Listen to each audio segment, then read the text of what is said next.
একুশের বইমেলায় গ্যাঞ্জাম হয়েছে, তসলিমানা স্নেহ বই নিয়ে এরকম গ্যাঞ্জাম ইচ্ছা করে তৈরি করা হয়েছে, আরো তৈরি করা হবে। কেন করা হবে? এই আলাপে যাওয়ার আগে এই ভিডিওটা দেখেন, এডিটর সাহেব দেখা দিবেন কিভাবে প্রকাশক নিজেই উগ্রভাবে প্রতিবাদকারীদের আঘাত করতেছে। প্রফেসর ইউনূস তো নিজেই বলছেন সরকারের মধ্যে স্বৈরাচারের লোক আছে। শুনো, তুমি নিজেই শোনো, শুনছো কিনা জানি না। তোমরা বলার সময় বলেছো যে আমাদের এখানে স্বৈরাচারী সরকারের লোক বসে আছে, আমাকে এই করছে। তারা চলে যায় নাই, তোমরা বলছো যে তার সরকারে আছে, আমি তোমার গ্রামেও আছে। ডক্টর মোহাম্মদ ইউনূসের আমলে আপনি এখন মাগরিবের পরে বের হতে পারেন না রুমিন ফারহানা, অথচ আপনি আওয়ামী লীগের আমলে ভালো ছিলেন। এই বক্তব্যই প্রমাণ করে আপনাদের মতো লোকদেরকে শেখ হাসিনা বাংলাদেশে হয়তো রেখে গিয়েছে, আবার বাংলাদেশে নতুন করে আওয়ামী লীগ ফেরত আসার জন্য। আমরা জানি যে ইতিমধ্যে আওয়ামী লীগ সরকারের পতন হয়েছে, এখন ক্ষমতায় আছেন অন্তর্বর্তীকালীন সরকার ডক্টর ইউনূস। এই অন্তর্বর্তীকালীন সরকারের মাননীয় প্রধান উপদেষ্টা ডক্টর ইউনূস ক্ষমতা থাকাকালীন সময় আজকে সারা দেশে কি কি ঘটনা ঘটে গেছে আপনারা তা দেখলে রীতিমতো অবাক হয়ে যাবেন। তো কথার বাড়াবো না, ভিডিওতে চলে যাব। তার আগে আপনাদের কাছে আমার ছোট্ট একটি অনুরোধ, আপনি যদি আমার চ্যানেলে নতুন দর্শক হয়ে থাকেন তাহলে অবশ্যই চ্যানেলটি সাবস্ক্রাইব করে পাশে থাকা বেল আইকনটি বাজিয়ে দিতে ভুলবেন না। আর যারা অলরেডি আমার চ্যানেলটি সাবস্ক্রাইব করেছেন তাদেরকে জানাই অসংখ্য ধন্যবাদ। তো দর্শক চলুন ভিডিওটি শুরু করা যাক। এখন আপনাদেরকে পর্যায়ক্রমে কিছু ভিডিও ফুটেজ দেখাবো। চলুন আমরা প্রথমে একটি ভিডিও ফুটেজ দেখে আসি। একুশের বইমেলায় গ্যাঞ্জাম হয়েছে, তসলিমানা স্নেহ বই নিয়ে এরকম গ্যাঞ্জাম ইচ্ছা করে তৈরি করা হয়েছে, আরো তৈরি করা হবে। কেন করা হবে? এই আলাপে যাওয়ার আগে এই ভিডিওটা দেখেন, এডিটর সাহেব দেখা দিবেন কিভাবে প্রকাশক নিজেই উগ্রভাবে প্রতিবাদকারীদের আঘাত করতেছে। দেখেন।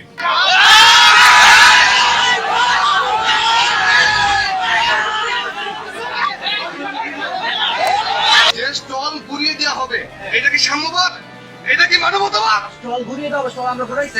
না না, এই প্রশ্ন দেওয়া যার আমার কথা বুঝেন ভাই। আপনি আওয়ামী লীগ না বলেন, আপনি আওয়ামী লীগ না। আমি আওয়ামী লীগ না।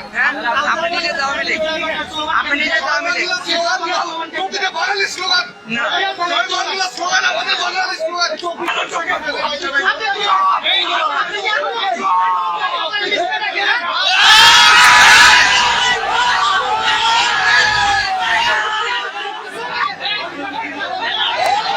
এই ভিডিওটা ভাইরাল হওয়া দরকার ছিল, কিন্তু হয় নাই। এই প্রকাশক ভব সেলটার গায়ে হাত তুলিছে। আবার দেখেন এডিটর সাহেব, সে জয় বাংলা স্লোগানও দিছে, মৌলবাদী গালি দিছে, গায়ে হাত তুলিছে, তারপরে কিন্তু হুজুরেরা স্টল ভাঙেনি। ভব সব রকম ভাবে ট্রাই করছে উস্কানি দিতে। এই ঘটনার সাথে সাথে কলকাতার আনন্দবাজার নিউজ করে বাংলাদেশে নিউজ হওয়ার আগে, মানে আনন্দবাজারের লোক হাজির ছিল ওইখানে, তাই সেই সিন ক্রিয়েট করেছে, গলা ফুলায় জয় বাংলা স্লোগান দিছে। সেই জয় বাংলা স্লোগান যা খুনি হাসিনার আদালতের মাধ্যমে স্লোগান দেওয়াকে বাধ্যতামূলক করেছিল, সেই স্লোগান, সেই ফ্যাসিবাদের স্লোগান, এখন আদালতের মাধ্যমে জয় বাংলা স্লোগান দেওয়াকে ক্রিমিনাল অফেন্স হিসেবে ঘোষণা করতে হবে। আর তা না পারলে জনতার আদালতের মাধ্যমে জয় বাংলা স্লোগান দেওয়াকে ক্রিমিনাল অফেন্স হিসেবে আমরাই ঘোষণা করে দিলাম। কেন করলাম? আসেন সেই আলাদা দেখি। কারণ এই জয় বাংলা হইতেছে সেই আওয়ামী ধর্মের মন্ত্র যা উচ্চারণ কইরা 1972 থেকে 2024 সাল পর্যন্ত হাজার হাজার মানুষকে হত্যা করে ভারত দেবীর চরণে এই নরবলির অর্ঘ্য নিবেদন করছে আওয়ামী লীগ।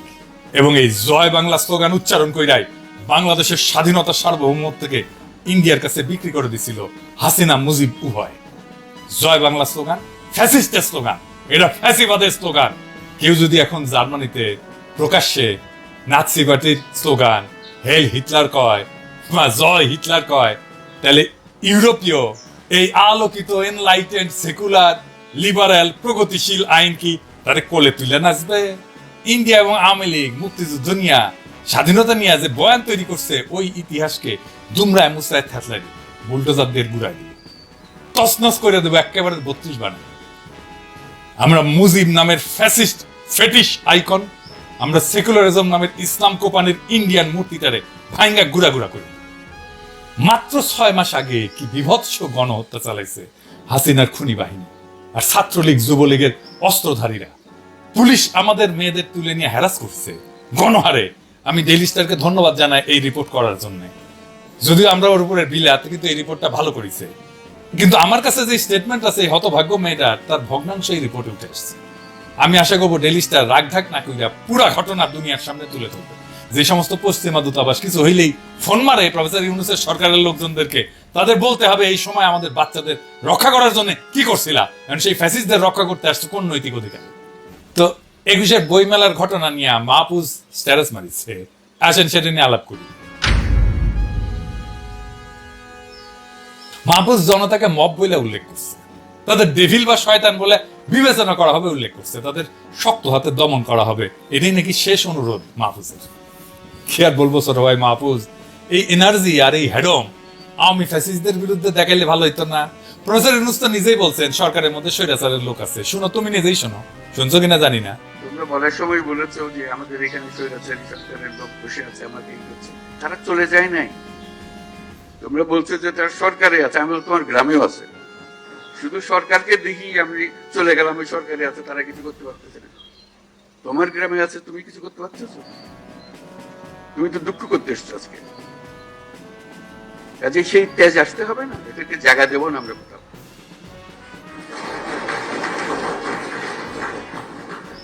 আমাকে তার ভয়ে আমার গ্রামে পথ চলতে হবে, এই বাংলাদেশ করলাম আমরা। এই বাংলাদেশ আমরা করি। সে তার সমস্ত স্বভাব পরিবর্তন করে আমাদের সবার সঙ্গে মিশে যাবে, এটা হবে। কিন্তু তার স্বভাবে সে চলতে থাকবে আমার সামনে দিয়ে, আর আমি বলবো আমি নতুন বাংলাদেশ করে ফেলেছি। হলো না? শুনলেন তো 2 দিন আগের কথা। আর মাহফুজ, তুমি যে হুমকি দিলা তোমার এলাইকে, তোমার সহযোদ্ধাকে, যে তোমার পাশে দাঁড়ায় বুকের রক্ত ঢেলে দিল হাসিনাকে হটানোর জন্য, কে উস্কানি দিল সেটা দেখবা না? তোমাদের পশ্চিমা এমবাসিকে দিয়া ইন্ডিয়া ফোন মারে আর স্ট্যাটাস মাইরা দাও সাথে সাথে। তোমরা যখন গুলি খাইতেছিলে আর দলে দলে মরতেছিলা, বাচ্চা বাচ্চা ছেলে আর মাইয়াদের ব্লকলেট করে তুলে নিয়ে যাইতেছিল, ছাত্রলীগ আর যুবলীগ মুড়ি মুরগির মতো গুলি ছুটতেছিল, হেলিকপ্টার থেকে গুলি ছোড়া হইতেছিল, তখন ফোন মারিছিল তারা হাসিনাকে? জিজ্ঞেস করেছিল? করো একবার, মারে নাই ফোন। তাই পশ্চিমে বাংলাদেশের ইমেজ কি হইল এটা নিয়ে উতলা হইও না, বরং সাকসেসফুলি ফ্যাসিবাদকে নির্মূল করতে পারলে পশ্চিমা লিবারেলরা তোমার গুরু মানবে, তোমার মডেল মেনে চলবে। ইসলামপন্থীরা রক্ত দিতেছে অনেক আগে থেকে, 2013 থেকে। ওরা হাসিনা মোদিরে ডরায় নাই। ওদের তুমি কিসের ভয় দেখাও মাহফুজ? ওরা কি ডর পায়? পায় না। ইসলামপন্থীরা আমাদের ফ্যাসি বিরোধী লড়াইয়ের সবচেয়ে গুরুত্বপূর্ণ শক্তি।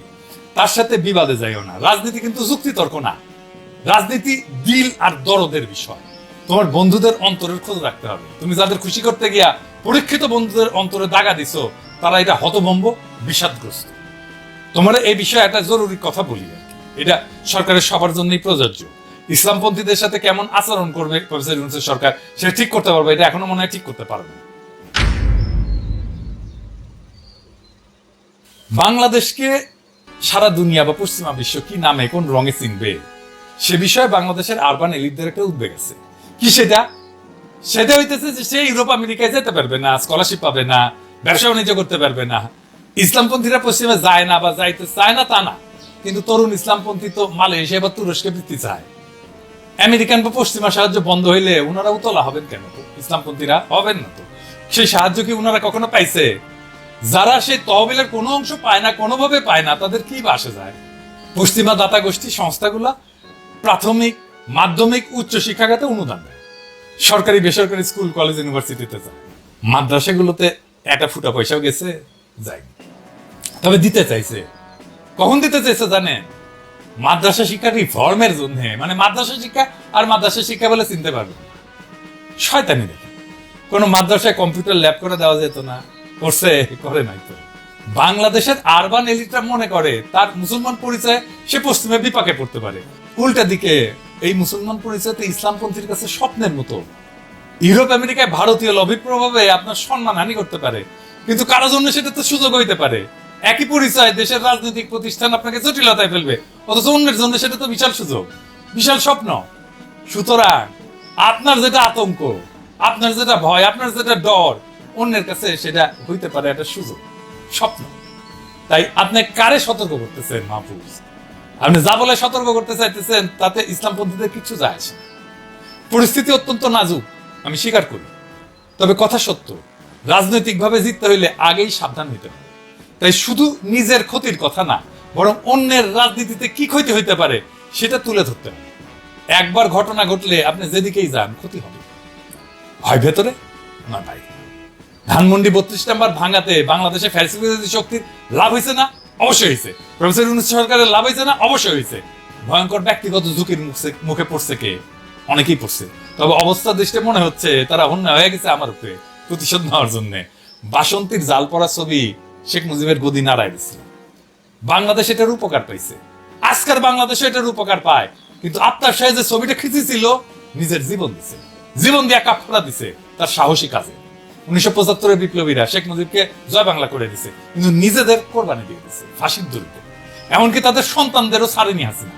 আজিজ পাশার মেয়েকে গাড়ি চাপা দিয়ে মারছে। হাসিনা উৎখাত হয়েছে, সারা দেশ আনন্দে, কিন্তু হাজার হাজার বাচ্চা ছেলে জীবন দিয়েছে, পঙ্গু হয়েছে, দৃষ্টিশক্তি হারাইছে। এটাই ক্ষতি, এটাই কোরবানি। দেশের বৃহত্তর স্বার্থে যারা নিজেকে কোরবানি দিতে প্রস্তুত থাকে, যাদের কাছে শহীদ মৃত্যুই নতুন সম্ভাবনার দ্বার, তারা মৃত্যু ভয় বা জুলুমের ভয় এটা দেখানো কি ঠিক মাহফুজ? ঠিক না। যারা হাসিনা উৎখাতের লড়াই ফোরফ্রন্টে ছিল, যারা 32 নম্বর ধূলিসাৎ করে দিছে, তাদের মৃত্যু পরোয়ানা জারি করবেই হাসিনা আর তার দল। এটা যাই নেই, তারা সেই কাজে করছে। যাই হোক, হাসিনা উৎখাত হয়েছে, কিন্তু আমাদের আরেকটা লক্ষ্য ছিল ভারতের গোলামি, সেটা থেকে মুক্ত হওয়া। সেটা কি হয়েছে? ভারতের গোলামি বিষয়টা কি সেটা একটু বুঝে দেখে আসে। ধরেন ভারতের একটা রাজ্য মহারাষ্ট্র অথবা পশ্চিমবঙ্গ, আমরা কি ভারতের গোলাম বলি? বলি না। এমনকি বিহার, পাঞ্জাব, এদের ক্ষেত্রেও বলি না, তাই না? কারণ এগুলো ভারতের রাজ্য। তেমনি আমরা টেক্সাসকে যুক্তরাষ্ট্রে গোলাম বলি না। বরং কানাডা বা ব্রিটেন যখন আমেরিকার পররাষ্ট্রনীতির ছায়ায় চলে, তখন লোকে তাদেরকে তাবেদার বলে, আমেরিকার তাবেদার, যদিও গোলাম শব্দটা ব্যবহার করে। কিন্তু শেখ মুজিব বা শেখ হাসিনার ক্ষেত্রে ভারতের গোলামি কথাটা যখন আসে, তখন তাদের বাংলাদেশকে ভারতের আরেকটা রাজ্যে পরিণত করতে চাওয়া না, বরং বাংলাদেশকে একটা স্বাধীন রাষ্ট্র ধরে নিয়ে ক্ষমতায় থাকার বিনিময়ে ভারতের প্রতি তাদের আনুগত্য দেখানোর প্রসঙ্গে গোলামি কথাটা বলা। কেন তাদেরকে গোলামি করতে হয়? কারণ তারা বাংলাদেশে জনপ্রিয় না, তারা সবসময় ষড়যন্ত্র করে ক্ষমতায় এসেছে। তাই তাদের ক্ষমতায় থাকাটা নির্ভর করে সে কতটুকু গোলামি করতে পারছে। বাংলাদেশের জনগণ যত বেশি তাদের ক্ষমতা থেকে সরাইতে চাইছে, জবাবদিহিতে চাইছে, ততই তারা ভারতের প্রতি আনুগত্যের মাত্রা বাড়াই দিছে, আর ততই বাংলাদেশের মানুষের উপরে জুলুম হয়েছে। এটাই ভারতের দায়। শেখ মুজিবের বাকশাল আর শেখ হাসিনার অনানুষ্ঠানিক একদলীয় শাসন বা বাকশাল 2.0 এইরকমই ছিল। তারা যখনই ক্ষমতায় যাইতে পারছে, তখনই তারা এই গোলামির এজেন্সি নিছে আর দেশের মানুষের উপরে নির্যাতনের স্টিম রোলার চালাইছে।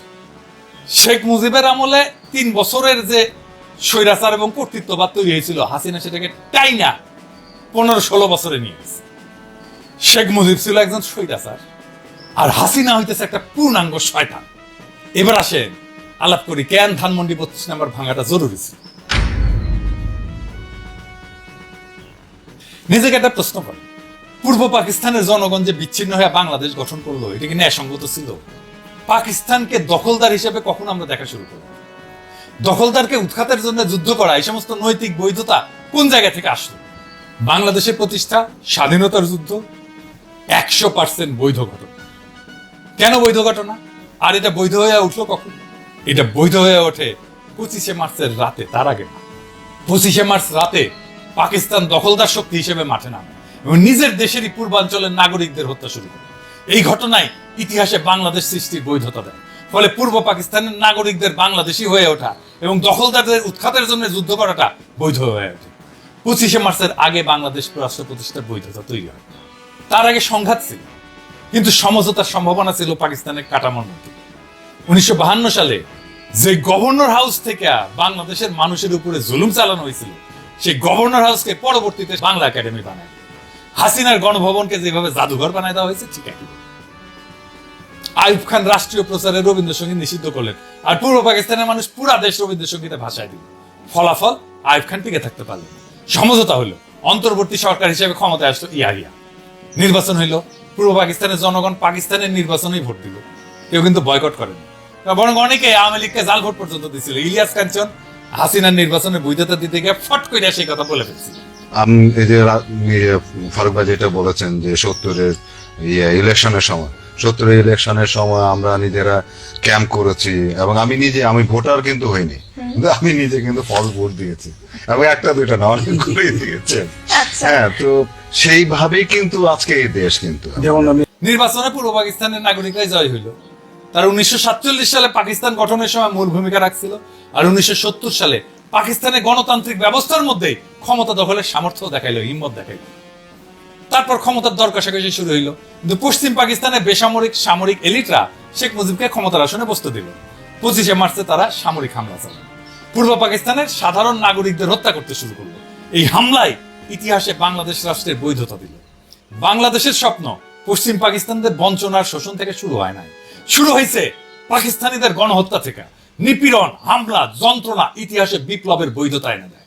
হাসিনার জুলুম, খুন, গুম তাকে উৎখাতের বৈধতা দিছে, আওয়ামী লীগকে নিষিদ্ধের বৈধতা দিছে। ইতিহাসে নিপীড়ক শাসকের বাসভবন, ক্ষমতার কেন্দ্র, এটার ধ্বংসের অসংখ্য উদাহরণ আছে, বহুবার ঘটছে। এটাই হইতেছে প্রতীকী প্রতিরোধ, ক্ষমতা অপসারণের প্রতীক বা গণতান্ত্রিক পুনর্গঠনের অংশ হিসেবে এই ঘটনাগুলো ঘটছে। কয়েকটা উদাহরণ দিই। ফরাসি বিপ্লবের সময় রাজতন্ত্রের নিপীড়নের প্রতীক হিসেবে বাস্তিল দুর্গকে জয় বাংলা করে দেওয়া। এটা ছিল ফ্রান্সের রাজনৈতিক বন্দিশালা, যেখানে রাজতন্ত্রের বিরোধীদেরকে আটকে রাখা হতো। দ্বিতীয় বিশ্বযুদ্ধের পরে নাৎসি শাসনের প্রতীক হিটলারের অফিস এবং চ্যান্সেলারি ভবন ধ্বংস করে দেওয়া হয়। এমনকি সোভিয়েত ইউনিয়ন ভাঙ্গা যাওয়ার পরে, সমাজতন্ত্রের পতন হওয়ার পরে সমাজতন্ত্রের সমস্ত প্রতীককে, লেনিনের মূর্তিকে ধ্বংস করে দেওয়া হয়। বাসভবন বা স্থাপত্য নিছক ইট কাঠের গঠন না, এটা রাজনৈতিক ক্ষমতার দমন নীতি এবং মতাদর্শের প্রতীক বটে। মিশেল ফুকো মনে করেন ক্ষমতা শুধু মানুষের মধ্যে না, প্রতিষ্ঠান এবং স্থাপত্যের মধ্যেও নিহিত থাকে। তাই প্রতিবাদ শুধু ব্যক্তি বা সরকার পরিবর্তনের মধ্যে সীমাবদ্ধ না, বরং তার প্রতীক এবং কাঠামোর বিনাশটাও জরুরি। বদ্রিয়ারের মতে রাজনৈতিক ক্ষমতা নিজেকে প্রতীক দিয়ে চিহ্নিত করে। নিপীড়কের প্রতীক ভাঙা তার মানে ক্ষমতার ভিত্তিটাকে নষ্ট করা। জন রলসের একটা ন্যায় বিচার তত্ত্ব আছে, ইংরেজিতে বলে রলসিয়ান জাস্টিস। ইংরেজি যেহেতু কইছে ঠিকই কইছে, তাই না? এই তত্ত্ব অনুসারে যে কাঠামো মানুষের প্রতি অন্যায় করছে তার টিকে থাকার অধিকার রাখে না। তাই একটা ভবন যদি জনগণের দাসত্ব, নিপীড়ন আর গণহত্যার প্রতীক হয়, তার টিকায় রাখা ইতিহাসের প্রতি অন্যায়।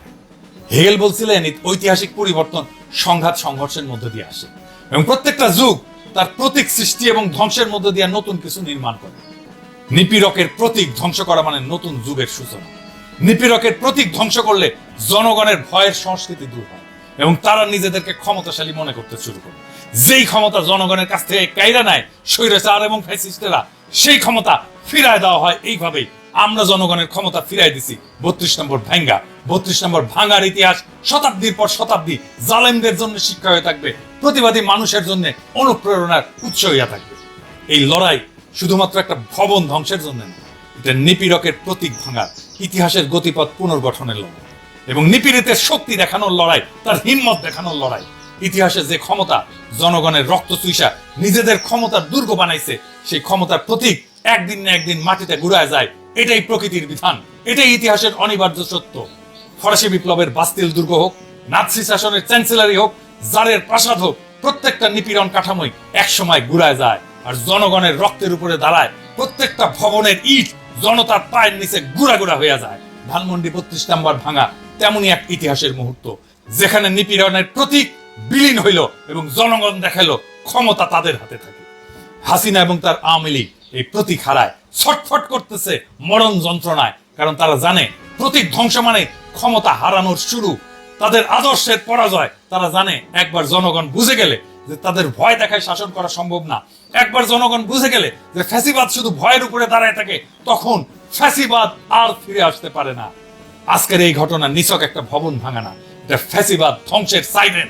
এটা ঘোষণা দিচ্ছে নিপীড়কের প্রতীক ভেঙা জনগণ নিজেদের ক্ষমতা পুনঃপ্রতিষ্ঠিত করতে শুরু করছে। কেউ ভাবছিল শেখ মুজিব অপরাজেয়, কেউ ভাবছিল হাসিনা অমর, কিন্তু ইতিহাস দেখালো প্রত্যেকটা স্বৈরাচারী শাসকের পতন অনিবার্য। 1975 সালে যারা শেখ মুজিবকে হটাইছে তারা নিজেরা হয়তো কোরবানি হয়ে গেছে, কিন্তু ইতিহাসে তাদের কাছ থেকে শিক্ষা নেওয়া হয়েছে। ফ্যাসিবাদের বিরুদ্ধে লড়াই এক প্রজন্মের কাজ না, এটা শতাব্দীর কাজ। সুতরাং আজকের এই প্রতীক ধ্বংস হইল শুধু শুরু, এটা একটা নতুন বাংলাদেশ গড়ার ঘোষণা। এটা সেই চিৎকার যা ফ্যাসিবাদকে জানিয়ে দেয় তোমাদের সময় শেষ, টাইম ফুরায় গেছে। ধানমন্ডি 32 নম্বর ভেঙে গেছে, ফ্যাসিবাদের শেষও আসছে। এখন আমরা আগায় যাব ভারতের গোলামি ধ্বংসের দিকে। 32 নম্বর ভাঙার ইতিহাস শতাব্দীর পর শতাব্দী জালেমদের জন্য শিক্ষা হয়ে থাকবে আর মজলুমদের জন্য অনুপ্রেরণা হয়ে থাকবে। আমরা বাংলাদেশে আওয়ামী রাজনীতির আর ভারতীয় আধিপত্যের ইট একটা একটা করে খুলে নেব। ইনকিলাব জিন্দাবাদ। তো আশা করছি আপনারা পুরো ভিডিওটি মনোযোগ সহকারে দেখেছেন এবং এখানে কি বলা হয়েছে তাও বুঝতে পেরেছেন। এ বিষয় নিয়ে যদি আপনাদের কোনো মতামত থাকে তাহলে অবশ্যই তা কমেন্ট করে জানাতে পারেন। এখন চলুন আমরা আরো একটি ভিডিও দেখে আসি। ডক্টর মোহাম্মদ ইউনূসের আমলে আপনি এখন মাগরিবের পরে বের হতে পারেন না রুমিন ফারহানা, অথচ আপনি আওয়ামী লীগের আমলে ভালো ছিলেন। এই বক্তব্যই প্রমাণ করে আপনাদের মতো লোকদেরকে শেখ হাসিনা বাংলাদেশে হয়তো রেখে গিয়েছে, আবার বাংলাদেশে নতুন করে আওয়ামী লীগ ফেরত আসার জন্য। এর চাইতে আর কিছু নয় রুমিন ফারহানা। আপনি কি শেখ হাসিনার আপন কেউ যে কারণে নিরাপত্তায় ভুগছেন? আপনি কি শেখ হাসিনার মতো সন্ত্রাস দুর্নীতি চাঁদাবাজদের পক্ষে যে কারণে নিরাপত্তায় ভুগছেন ব্যারিস্টার রুমিন ফারহানা? আপনি কি বাংলাদেশে মনে করছেন যে আপনি হাসিনার কোনো দালাল কিংবা গোপন সংস্থার সদস্য যে কারণে নিরাপত্তায় ভুগছেন? না হয় কেন বলছেন? আমি এর মাধ্যমে বলতে চাই, বাংলাদেশের প্রত্যেকটি জায়গায় এখনো শেখ হাসিনার গুপ্তচরেরা বিভিন্ন নামে বেনামে হয়তো বিভিন্ন সংগঠনের মধ্যে লুকায়িত আছে। না হয় এই ধরনের বক্তব্য কোনোদিন হতে পারে না। 5ই আগস্টের এই সরকার হচ্ছে আমাদের সরকার, দেশের সরকার, মানবতার সরকার। 5ই আগস্টের সরকার হচ্ছে ইউনূসের এই সরকার, হচ্ছে বিপ্লবী সরকার, বিপ্লব পরবর্তী আজকের এই বাংলাদেশের মানুষের নেতৃত্ব দেওয়ার সরকার। এই সরকারের ভুল থাকবে, ত্রুটি থাকবে, সব থাকবে, কিন্তু এই সরকার কোনোদিনই শেখ হাসিনার চাইতে খারাপ সরকার নয়, আওয়ামী লীগের চাইতে খারাপ সরকার নয়। আওয়ামী লীগ একটি হত্যাকারী, গুমকারী, নির্যাতনকারী সরকার ছিল, জনগণের উপরে একেবারে চরম মাত্রার একেবারে আধিপত্য বিস্তারকারী সরকার ছিল। ওই সরকারকে হটিয়ে আমরা যেই সরকার বসিয়েছি, সেই সরকারকে যেই নেত্রীর পছন্দ হয় না, নিশ্চয়ই ওই নেত্রী শেখ হাসিনার ব্যক্তিগত কারণে, তার কোনো একজন বিশেষ ব্যক্তি ছাড়া আর কিছু নয়। অতএব প্রিয় বন্ধুরা আমার, এই দেশকে রক্ষা করতে হলে দলমত চিনি না, আওয়ামী বিরোধী এই সংগ্রাম আমাদের অব্যাহত রাখতে হবে। হাসিনার দোসরদের বিরুদ্ধে আমাদের লড়াই অব্যাহত রাখতে হবে। আওয়ামী লীগের সকল ষড়যন্ত্র সম্পর্কে আমাদেরকে সজাগ থাকতে হবে। ব্যারিস্টার রুমিন ফারহানা বলছেন যে বাংলাদেশে এখন আর একা একা ঘর থেকে বের হওয়া যায় না, রাস্তাঘাটে হাঁটতে নাকি তার সন্ধ্যার পরে মানুষ প্রয়োজন হয়। এমন এক বিভীষিকাময় বাংলাদেশের পরিস্থিতি যে রুমিন ফারহানাকে এক জায়গা থেকে আরেক জায়গায় যেতে হলে একা একা আর তিনি পারছেন না, তাকে মানুষ ছাড়া চলা দুষ্কর হয়ে দাঁড়িয়েছে তার জন্য। তার মানে তার জীবন এখন শঙ্কিত, তার চলাফেরা এখন লিমিটেড হয়ে যাচ্ছে। জনগণকে তিনি ভয় পাচ্ছেন, কে কোন জায়গা থেকে কিভাবে কি দুর্ঘটনা ঘটিয়ে ফেলেন সেগুলো নিয়ে তিনি একেবারেই জনসম্মুখে তথা লাইভে আপনার টকশোতে উন্মুক্ত করে দিলেন যে এই সরকারের সময় এরকম একটি খারাপ পরিস্থিতি বিরাজ করছে। কোন সরকারের সময়?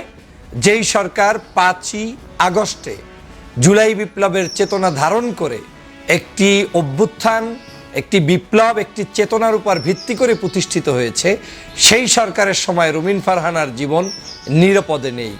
রুমিন ফারহানার জীবন নিরাপদে কখন ছিল?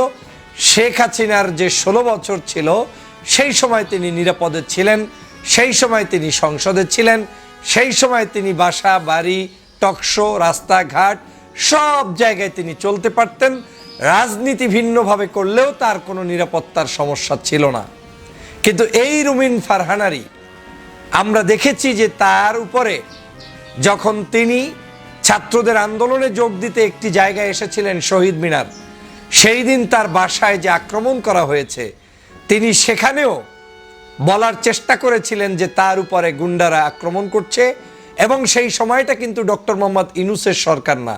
তিনি বলছেন এগুলো আওয়ামী লীগ কিংবা ওদেরই, আবার পরক্ষণে বলছেন যে এদের দলীয় পরিচয় নাই, এরা আওয়ামী লীগও না। তার মানে ওই সময়ও তার বক্তব্যে একটু আওয়ামী প্রীতি ভাবটা দেখা গিয়েছে। মানে যারা তার উপরে আক্রমণ করতে এসেছে আওয়ামী লীগের সময়ও, তারা মূলত দলের কেউ হইতে পারে না, দল হইলে তো এরকম আক্রমণ করতে পারে না। তো তিনি জানেন না যে আওয়ামী লীগ মানেই সন্ত্রাস, আওয়ামী লীগ মানেই চাঁদাবাজ, আওয়ামী লীগ মানেই দুষ্ট, আওয়ামী লীগ মানেই একটি গন্ডর, এটা তিনি জানেন না। যাই হোক, তিনি তো সেই দিন বলেছিলেন যে আমার উপরে আক্রমণ করা হচ্ছে, আমার মা অসুস্থ, আমার মাকে হসপিটালে নিব, এই সময় দরজা জালনা ভেঙে দিচ্ছে, কাজ ভেঙে দিচ্ছে। এটা তো নতুন কিছু নয়। তাহলে সেই সময়টা ডক্টর মোহাম্মদ ইউনূসের সময় তো ছিল না, সেই সময়টা ছিল শেখ হাসিনার সময়। সেই সময় আপনি নিরাপদ বোধ করেন নাই ঘরের মধ্যে, আপনি তখন হাঁটতে পারতেন না। আপনার বক্তব্য অনুযায়ী যে আপনার বাসার সামনে নিরাপদ ছিলেন না, ঘরের মধ্যে দরজা জানলা ভেঙে ফেলছে। আর আজকে আপনি টিভিতে যাচ্ছেন, টক শো করছেন, রাস্তাঘাটে হাঁটছেন, সভা সমাবেশ করছেন, আপনি এখন বলছেন যে আপনি নিরাপত্তা বোধ করেন না। আসলে আপনি কি বোধ করতে চান আপনি বলেন? বাংলাদেশের জনগণকে কিভাবে আপনি বুঝাতে চান যে এই সরকার কোনো ভালো সরকার নয়? এটা কি উদ্দেশ্যটা কি? আমরা এই সরকারকে প্রতিষ্ঠিত করেছি, জনগণ এই সরকারকে প্রতিষ্ঠিত করেছে। আর যাই হোক, অন্তত পক্ষে শেখ হাসিনার 16 বছরের জুলুম নির্যাতন থেকে বেঁচে থাকার জন্য আপনি শেখ হাসিনার 16 বছরের অত্যাচার, জুলুম, নির্যাতন, অর্থ সম্পদ লোপাট, দেশটাকে ধ্বংস করে দেয়া, এই সব কিছুর একেবারে ভালো রেজাল্ট আপনি 6 মাসের মধ্যে চাচ্ছেন। 6 মাসে এমন কি হয়েছে আমাকে বলেন? আওয়ামী লীগের আমলে প্রতিদিন গুম হতো, ক্রস ফায়ার হতো, হত্যা করা হতো, মানুষ নির্যাতন হতো, আলেম ওলামাকে জেলে ভরা হতো, মানে ফাঁসির কাস্টে ঝুলানো হতো, কান্নার রোল বসতো, পৃথিবীর বিভিন্ন জায়গা থেকে বাংলা ভাষাভাষী মানুষরা অস্থিরতা প্রকাশ করত, অর্থনৈতিক মন্দা, রাজনৈতিক অস্থিরতা, কোনো ব্যক্তি কোনোভাবে রাজনীতি করতে পারতো না। 3টি ইলেকশন, সবগুলো অবৈধ ইলেকশন ছিল, এবং কোনো ইলেকশনেই বাংলাদেশের আর কোনো রাজনীতিবিদদেরকে সুস্থভাবে কোনো কিছু করতে দেয় নাই, অ্যাকসেপ্ট রুমিন ফারহানাকে, যেখানে কোটাভিত্তিক মহিলা এমপি বানানো হয়েছে বিএনপির পক্ষ থেকে। যে 5-6 জন এমপি ছিলেন, তাদের উপর নির্ভর করে একটা পেয়েছিলেন রুমিন ফারহানা এমপি। অনেক বিতর্ক আছে সেই সময়ের সংসদ সদস্য যারা যারা যুক্ত হয়েছেন, ওই 5 জনের প্রত্যেকেই প্রায় বিতর্কিত। একজন উকিল আব্দুস সত্তার, এই রুমিন ফারহানার আসনের লোক। এই উকিল আব্দুস সত্তার কিন্তু লোভ সহ্য করতে পারে নাই। মৃত্যুর আগে তাকে কি করতে হয়েছে, সেখানে কিন্তু তিনি স্বতন্ত্র ইলেকশন করে তারপরে তিনি সেখানে ওই আওয়ামী লীগে যোগ দিয়ে আওয়ামী লীগের সবাইকে নিয়ে আবার এমপি হওয়ার চেষ্টা করেছেন, হয়েছেনও তিনি। তারপরে আপনারা জানেন সেই উকিল আব্দুস সত্তার ইতিহাস। আরেকজন হচ্ছে এই যে হারুন সাহেব, কয়েকদিন আগে বক্তব্য দিয়েছেন, চাঁপাইনবাবগঞ্জ সম্ভবত তার বাড়ি। এই হারুনও ওই 5-6 জন এমপির একজন। তাহলে দেখেন তাদের কেমিস্ট্রি মিল কত, প্রত্যেকের কথাবার্তার মধ্যে এলোমেলো মনোভাব।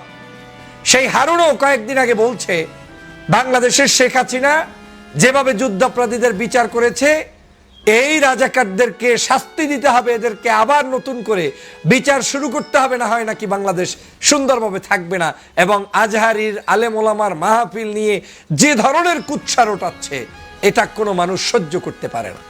এই একই লোক, ওই লোকই তারেক রহমানের বক্তব্য শোনে নাই, তার কথা রাখে নাই, চাপে পড়ে বাধ্য হয়ে এই দল তাকে তার সর্বশেষ নমিনেশন, মানে এমপি হওয়ার পরে শপথ নিতে এক প্রকার বাধ্য হয়েছে মির্জা ফখরুল সাহেব।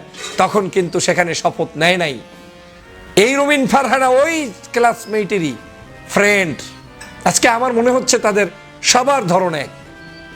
রুমিন ফারহানা এখন বলছে বাংলাদেশের জনগণ আজকের শান্তিতে নাই, ঘর থেকে বের হতে পারছে না, মাগরিবের পরে নাকি নিরাপত্তা বোধ করছেন না, অনিরাপদ একটি বাংলাদেশে উনি বসবাস করছেন। বাহ, এই কথা বলার জন্যই তো শেখ হাসিনা মনে হয় বাংলাদেশে কিছু মানুষকে তৈরি করছে, যারা এই কথাগুলো বলবে, আর এই কথাগুলোই শেখ হাসিনা দেশ বিদেশে প্রচার করে তারপরে তার নিজের রাজনীতিকে পরিচালনা করবে।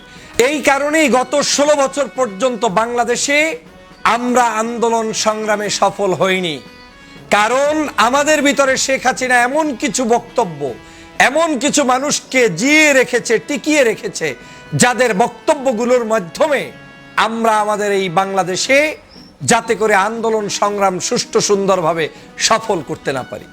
এই রুমিন ফারহানারই বিভিন্ন বক্তব্য আগেও বিতর্কিত হয়েছে, সাম্প্রতিক সময় আবার 32 নাম্বার নিয়ে বক্তব্য। এই 32 নাম্বার বাংলাদেশের সকল সাধারণ জনগণ, এটাই কোনো নেতা টেতা ছিল না, বিএনপি জামাত আর হেফাজত আর চরমনাই নাই, এখানে কোনো দল টল কেউ দেখে নাই, আর ছাত্র জনতার কোনো নেতা ছিল না।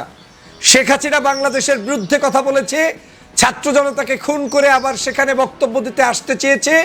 জনগণ সদল বলে শেখ হাসিনার এই দাম্ভিকতার জবাব দিতে গিয়ে 32 নম্বরে যা হওয়ার তাই হয়েছে। এটা নিয়েও চুলকানি কেন আপনাদের? বাংলাদেশের কোন ইস্যুতে শেখ হাসিনা যে সকল কার্যক্রম করে, সেই ইস্যুতে কেউ যদি বক্তব্য দেয়, তার পক্ষে যদি অবস্থান নেয়, সেটা কোনোদিন দেশের সাধারণ জনগণ মেনে নিতে পারে না, মেনে নিবে না, মেনে নিচ্ছে না। কিন্তু আজকের সেটাই হচ্ছে এই বাংলাদেশের বর্তমান অবস্থা, যে এখানে এখন সবাই মিলেমিশে আওয়ামী লীগকে পুনর্বাসন করার কাজে নেমে পড়েছি আমরা। এখন বক্তব্য শুনলেই মনে হয় আওয়ামী লীগের আমল ভালো ছিল, ডক্টর মোহাম্মদ ইউনূসের আমল খারাপ। আওয়ামী লীগের আমল ভালো ছিল, আজকের সব ধ্বংস হয়ে যাচ্ছে, ভাবখানা এরকম। অথচ আওয়ামী লীগের আমলে যখন একটি গোষ্ঠী নিগৃহীত ছিল, তখন এই সকল মানবতাবাদী কোনো নেতাকে, কোনো রাজনৈতিক কর্মীকে বক্তব্য দিতে আমরা দেখি নাই। আলেমরা জেলে কথা বলে নাই, ফাঁসির কাজটা নিয়ে গিয়েছে কথা বলে নাই। আর আপনি এখন সন্ধ্যার সময় বের হইতে পারতেছেন না, নিজে নিজে ইচ্ছা করে বলছেন। তার মানে আপনি যে আপনার নিরাপত্তা যদি আপনি নিশ্চিত করতে না পারেন, আপনি যদি না জানেন যে বাংলাদেশের মানুষ আপনাকে কোন কথা কোন বক্তব্য পছন্দ করে, আপনার রাজনীতি কি হওয়া উচিত, আপনি যদি শেখ হাসিনার দালালি করেন, তাহলে তো বাংলাদেশে আপনার নিরাপত্তা এমনিও থাকবে না। সেটা যে দল করেন, কোনো দল করলে লাভ হবে না। যদি হাসিনা প্রীতি কেউ দেখায়, তাকে তো কেউ জনপদ দিয়ে কেউ নিরাপত্তা দিবে না। এখন যদি আমার প্রশ্ন থাকে আপনার প্রতি, তার মানে ব্যারিস্টার রুমিন ফারহানা, আপনি কি এই হাসিনার কাছের কেউ হয়েছেন যে কারণে নিরাপত্তাহীনতায় ভুগছেন? আপনি কি শেখ হাসিনার আপন কেউ যে কারণে নিরাপত্তায় ভুগছেন? আপনি কি শেখ হাসিনার মতো সন্ত্রাস, দুর্নীতি, চাঁদাবাজদের পক্ষে যে কারণে নিরাপত্তায় ভুগছেন ব্যারিস্টার রুমিন ফারহানা? আপনি কি বাংলাদেশে মনে করছেন যে আপনি হাসিনার কোনো দালাল কিংবা গোপন সংস্থার সদস্য যে কারণে নিরাপত্তায় ভুগছেন? না হয় কেন বলছেন ডক্টর মোহাম্মদ ইউনূসের আমলে আপনি এখন মাগরিবের পরে বের হতে পারেন না রুমিন ফারহানা, অথচ আপনি আওয়ামী লীগের আমলে ভালো ছিলেন? এই বক্তব্যই প্রমাণ করে আপনাদের মতো লোকদেরকে শেখ হাসিনা বাংলাদেশে হয়তো রেখে গিয়েছে, আবার বাংলাদেশে নতুন করে আওয়ামী লীগ ফেরত আসার জন্য। এর চাইতে আর কিছু নয় রুমিন ফারহানা। আমি এর মাধ্যমে বলতে চাই, বাংলাদেশের প্রত্যেকটি জায়গায় এখনো শেখ হাসিনার গুপ্তচরেরা বিভিন্ন নামে বেনামে হয়তো বিভিন্ন সংগঠনের মধ্যে লুকায়িত আছে। না হয় এই ধরনের বক্তব্য কোনোদিন হতে পারে না। 5ই আগস্টের এই সরকার হচ্ছে আমাদের সরকার, দেশের সরকার, মানবতার সরকার। 5ই আগস্টের সরকার হচ্ছে ইউনূসের এই সরকার, হচ্ছে বিপ্লবী সরকার, বিপ্লব পরবর্তী আজকের এই বাংলাদেশের মানুষের নেতৃত্ব দেওয়ার সরকার। এই সরকারের ভুল থাকবে, ত্রুটি থাকবে, সব থাকবে, কিন্তু এই সরকার কোনোদিনই শেখ হাসিনার চাইতে খারাপ সরকার নয়, আওয়ামী লীগের চাইতে খারাপ সরকার নয়। আওয়ামী লীগ একটি হত্যাকারী, গুমকারী, নির্যাতনকারী সরকার ছিল, জনগণের উপরে একেবারে চরম মাত্রার একেবারে আধিপত্য বিস্তারকারী সরকার ছিল। ওই সরকারকে হটিয়ে আমরা যেই সরকার বসিয়েছি, সেই সরকারকে যেই নেত্রীর পছন্দ হয় না, নিশ্চয়ই ওই নেত্রী শেখ হাসিনার ব্যক্তিগত কারণে, তার কোনো একজন বিশেষ ব্যক্তি ছাড়া আর কিছু নয়। অতএব প্রিয় বন্ধুরা আমার, এই দেশকে রক্ষা করতে হলে দলমত চিনি না, আওয়ামী বিরোধী এই সংগ্রাম আমাদের অব্যাহত রাখতে হবে। হাসিনার দোসরদের বিরুদ্ধে আমাদের লড়াই অব্যাহত রাখতে হবে। আওয়ামী লীগের সকল ষড়যন্ত্র সম্পর্কে আমাদেরকে সজাগ থাকতে হবে। আমাদের আগামীর বাংলাদেশ বিনির্মাণ করতে হবে ন্যায়, ইনসাফ এবং এই যে অসৎ চিন্তা, আধিপত্যবাদের পক্ষে, আওয়ামী লীগের পক্ষে যে সকল দালাল, তাদের মুখ সম্মোচন করে আগামীর রাজনীতি প্রতিষ্ঠা করতে হবে। তো আশা করছি আপনারা এই ভিডিও ফুটেজটি মনোযোগ সহকারে দেখেছেন এবং এখানেও কি বলা হয়েছে তাও বুঝতে পেরেছেন। এ বিষয়ে নিয়ে যদি আপনাদের কোনো মতামত থাকে তাহলে অবশ্যই তা কমেন্ট করে জানাতে পারেন। ভিডিওটি এ পর্যন্তই, দেখা হচ্ছে পরবর্তী ভিডিওতে। সে পর্যন্ত সবাই ভালো থাকবেন, সুস্থ থাকবেন। আল্লাহ হাফেজ।